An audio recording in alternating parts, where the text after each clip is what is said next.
आज की कक्षा में मैं आपकी हिंदी की अध्यापिका Arham junior college, Mahavir English medium school और जूनियर कॉलेज की तरफ से आपका स्वागत करती हूँ। हम अपनी पाठ्य पुस्तक युवक भारती का एक नया पाठ नंबर 14 हिंदी में उज्जवल भविष्य की संभावनाएं शुरू करने जा रहे हैं। इसके लेखक हैं डॉक्टर दामोदर खड़से जी। लेखक परिचय, पाठ परिचय देख लेते हैं। दामोदर खड़से जी का जन्म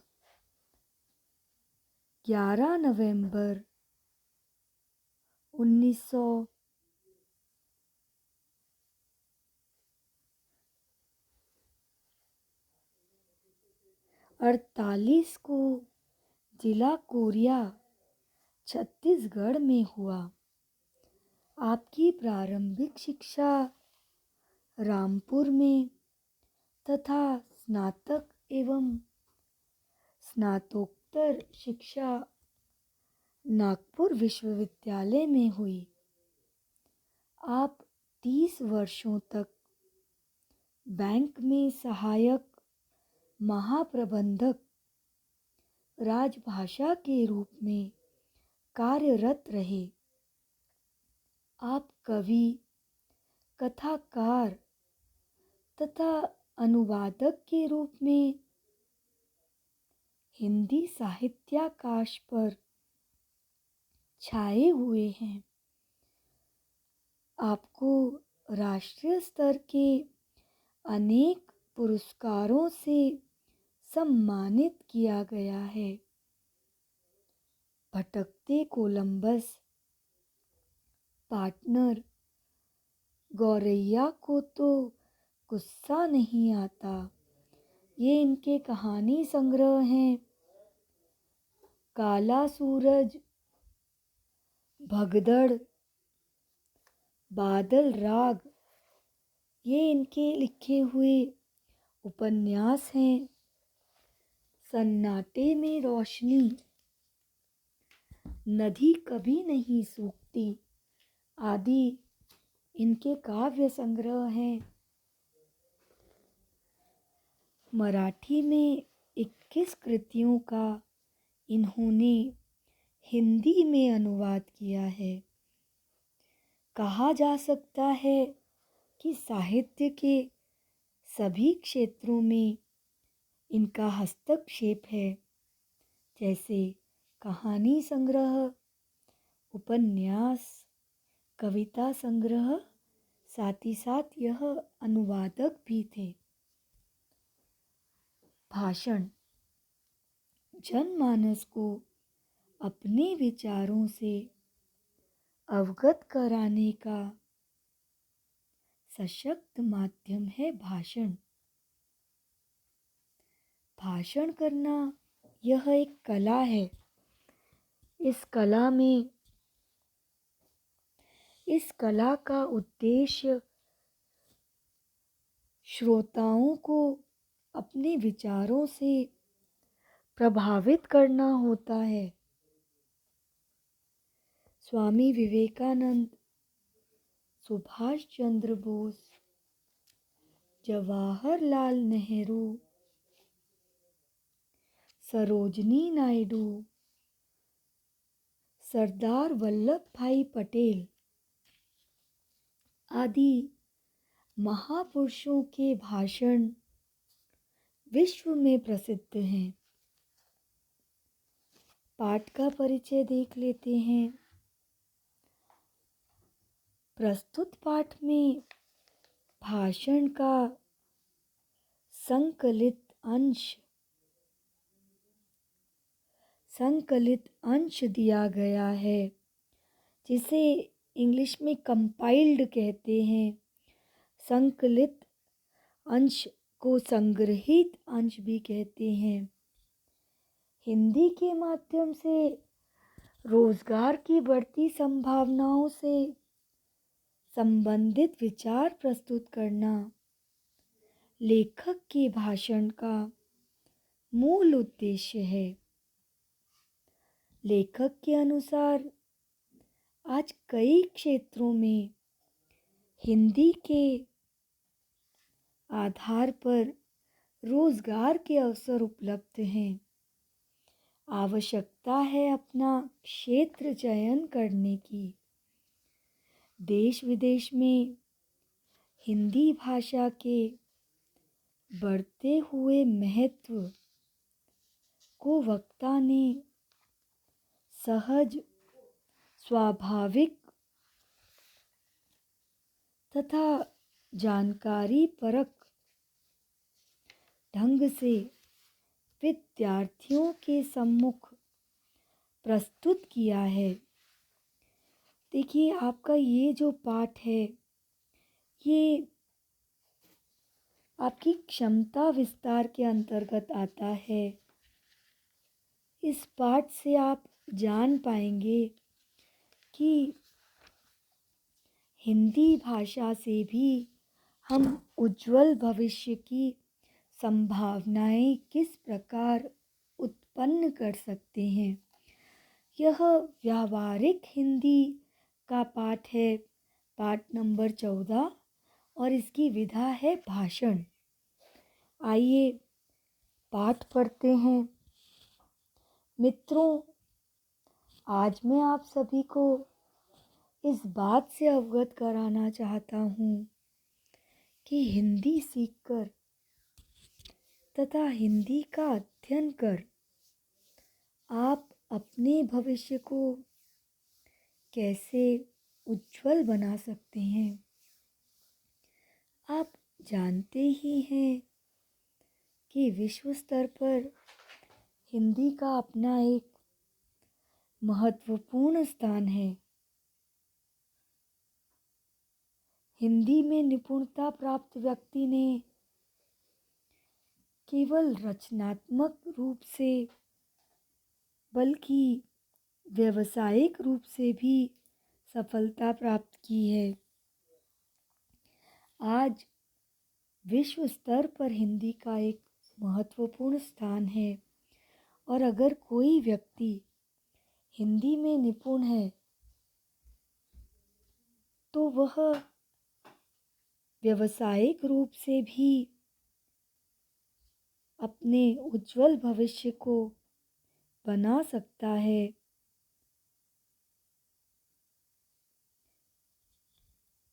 व्यावसायिक का अर्थ होता है प्रोफेशनल, व्यापारिक, औद्योगिक रूप से भी वह हिंदी भाषा की जानकारी से सफल हो सकता है। किस प्रकार, हम आगे बढ़ेंगे। आप में से अनेक विद्यार्थियों के मन में इस बात को लेकर प्रश्न होंगे कि क्या हिंदी को करियर के रूप में हम अपना सकते हैं। हिंदी में निपुणता प्राप्त कर क्या हम हिंदी को व्यवसाय के रूप में अपना सकते हैं। हिंदी में निपुणता प्राप्त कर या विशेष अध्ययन कर हम किन क्षेत्रों में रोजगार पा सकते हैं। मैं आपको बताना चाहता हूँ कि हिंदी अनेक संभावनाएं लिए हुए है। हिंदी ने जन भाषा, संपर्क भाषा, विज्ञापन भाषा, मीडिया भाषा जैसे अनेकानेक रूपों को अपने भीतर संजोया है। संजोया का अर्थ होता है समाया है। हिंदी का ज्ञान, हिंदी की विशेषज्ञता एक विशाल जगत से हमारा परिचय कराती है। हिंदी में रोजगार है और रोजगार के लिए हिंदी। पहले लोग घबराते थे कि कहीं अंग्रेजी के अलावा किसी और भाषा में व्यवसाय प्राप्त होगा कि नहीं। अब मैं आपको बताना चाहता हूँ कि किस तरह से हिंदी में रोजगार के विपुल अवसर उपलब्ध हैं और कहाँ कहाँ आप हिंदी भाषा के ज्ञान के आधार पर अपना करियर बना सकते हैं। यह तो आप सबको ज्ञात है कि दुनिया ने वैश्वीकरण के दौर में प्रवेश कर लिया है। वैश्वीकरण के दौर का अर्थ है ग्लोबलाइजेशन। आज पूरा विश्व एक दूसरे के पास आ गया है। दुनिया बहुत छोटी हो गई है। वैश्वीकरण का अगर शाब्दिक अर्थ देखें तो स्थानीय या क्षेत्रीय वस्तुओं या घटनाओं के विश्व स्तर पर रूपांतरण की प्रक्रिया है वैश्वीकरण। पूरे विश्व के लोग मिलकर एक समाज बनाते हैं और साथ कार्य करते हैं। वैश्वीकरण के दौर में बाजार और व्यवसाय ने देश की सीमाएं लांघ ली हैं। अगर कोई देश किसी दूसरे देश में व्यापार करना चाहता है तो उसे उस देश की स्थानीय भाषा से अवगत होना पड़ता है। भारत में भी बहुराष्ट्रीय कंपनियां, तरह तरह की मल्टीनेशनल कंपनियां अपने उत्पाद बेचने के लिए हिंदी। अगला पृष्ठ देखते हैं। और आवश्यकता पड़ने पर क्षेत्रीय भाषाओं का उपयोग कर अपना व्यवसाय, अपना बिजनेस बढ़ा रही हैं।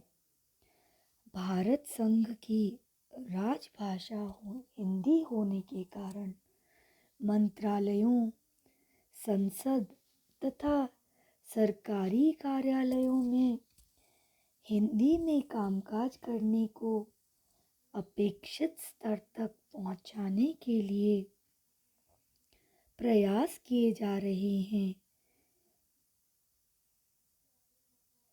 अपेक्षित का अर्थ है जिसकी चाह या आशा है। ऐसा हम हिंदी को ऐसे स्तर तक पहुंचाने के प्रयास कर रहे हैं।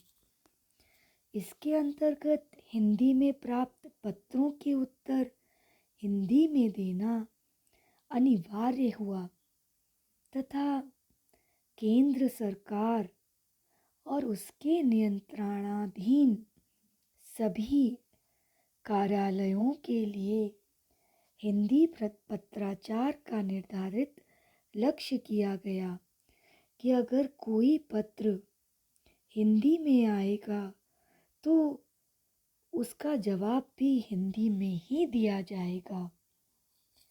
हिंदी पत्राचार का अर्थ है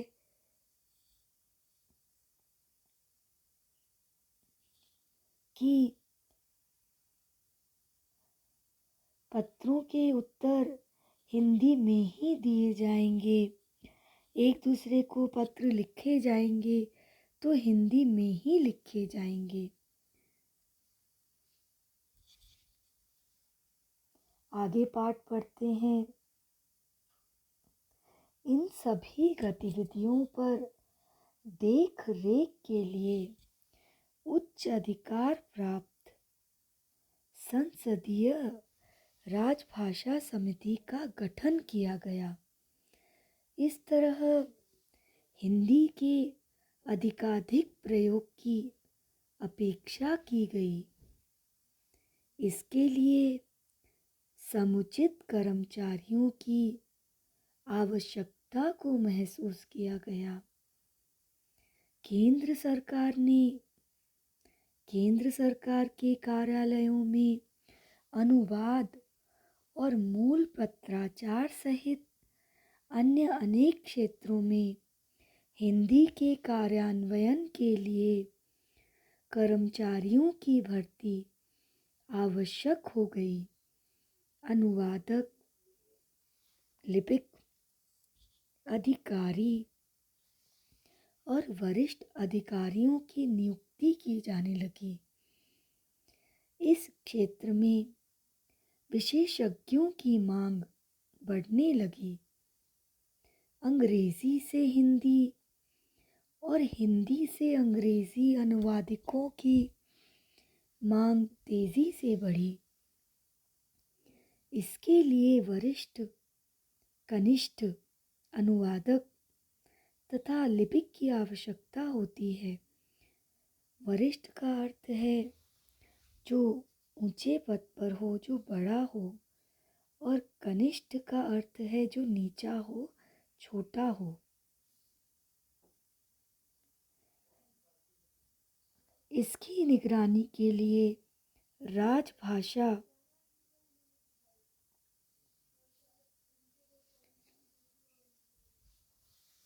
अधिकारी और इसकी निगरानी के लिए राजभाषा अधिकारियों की नियुक्तियां होती हैं। वरिष्ठ और कनिष्ठ को आप सीनियर और जूनियर भी समझ सकते हैं। 100 से अधिक कर्मचारी संख्या वाले कार्यालयों में एक राजभाषा अधिकारी और आवश्यकता अनुसार कर्मचारियों की भर्ती की अपेक्षा होने लगी। सहायक निदेशक, उपनिदेशक, संयुक्त निदेशक और निदेशक जैसे पद हिंदी के क्षेत्र में कार्य करने वाले अधिकारियों के सामने संभावना के रूप में उभरने लगे।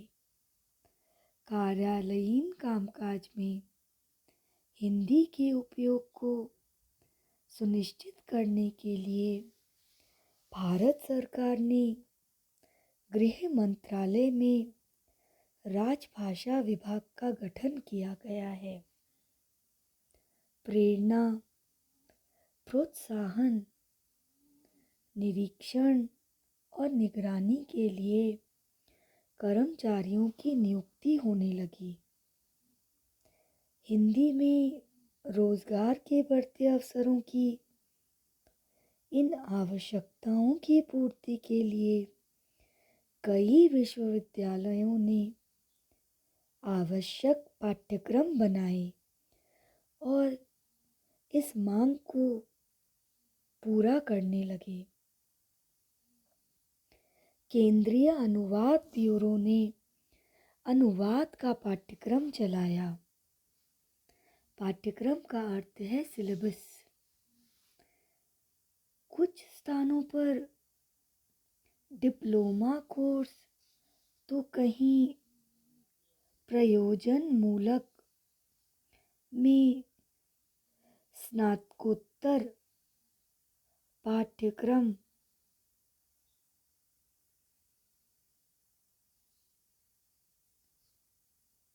तैयार किए गए। प्रयोजन मूलक को हम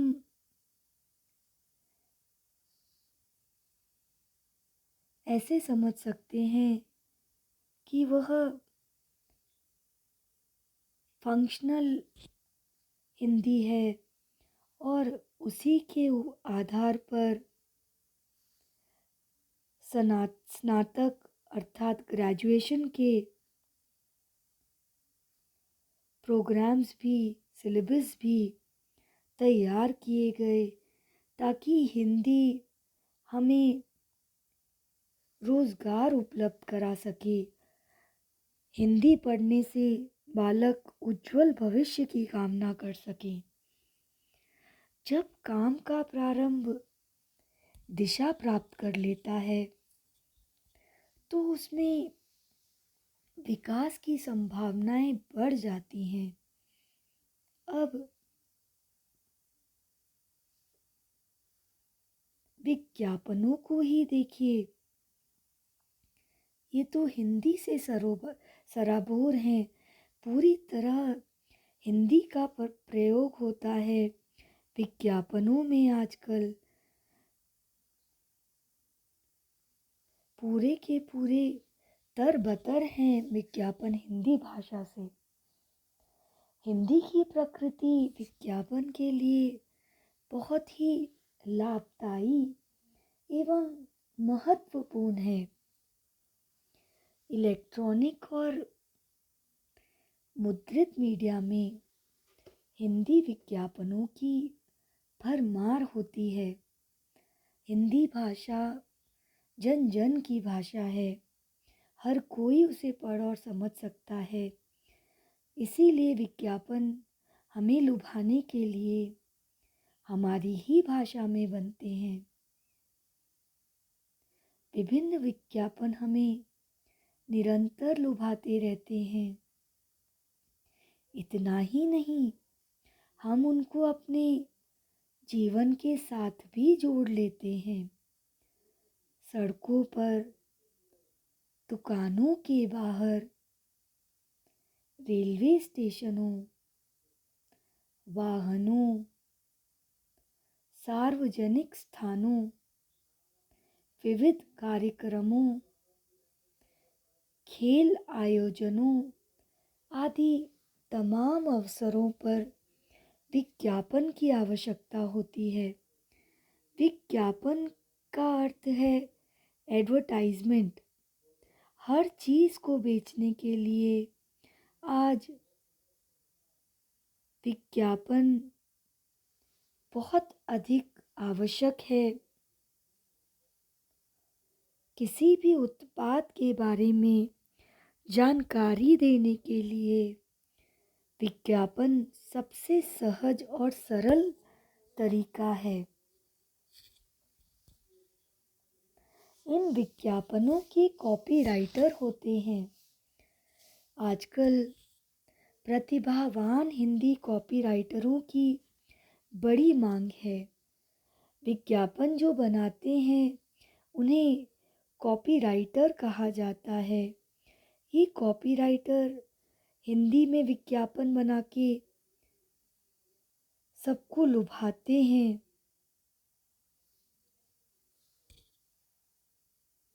इन्हें विज्ञापन लेखक भी कहा जाता है। आजकल प्रतिभावान हिंदी कॉपीराइटरों की बड़ी मांग है।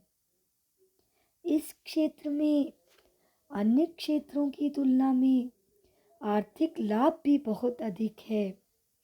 बुलंद भारत की बुलंद तस्वीर, ये दिल मांगे मोर, आम के आम गुठलियों के दाम, ठंडा मतलब कोको कोला, जिंदगी के साथ भी जिंदगी के बाद भी,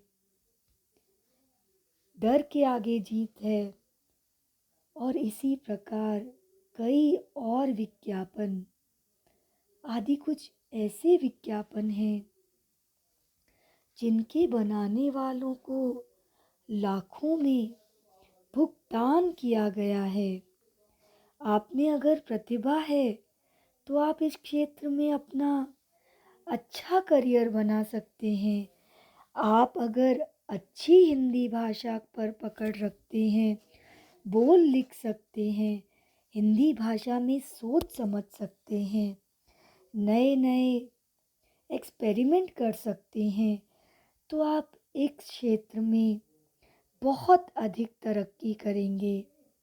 और यदि आपने उस उत्पाद के संबंधित सटीक बात एक या दो लाइन में कहने का कौशल प्राप्त कर लिया है, तो आप इस क्षेत्र में करोड़ों रुपए कमा सकते हैं। इसके साथ ही मनोरंजन एक उद्योग के रूप में उभर कर आया है। देखिए, अभी अभी हमने हिंदी कॉपीराइटिंग के बारे में जाना और उससे किस प्रकार हम अपना भविष्य उज्जवल कर सकते हैं यह समझा। आइए आगे का पाठ देखते हैं। इसके साथ ही मनोरंजन एक उद्योग के रूप में उभर के आया है।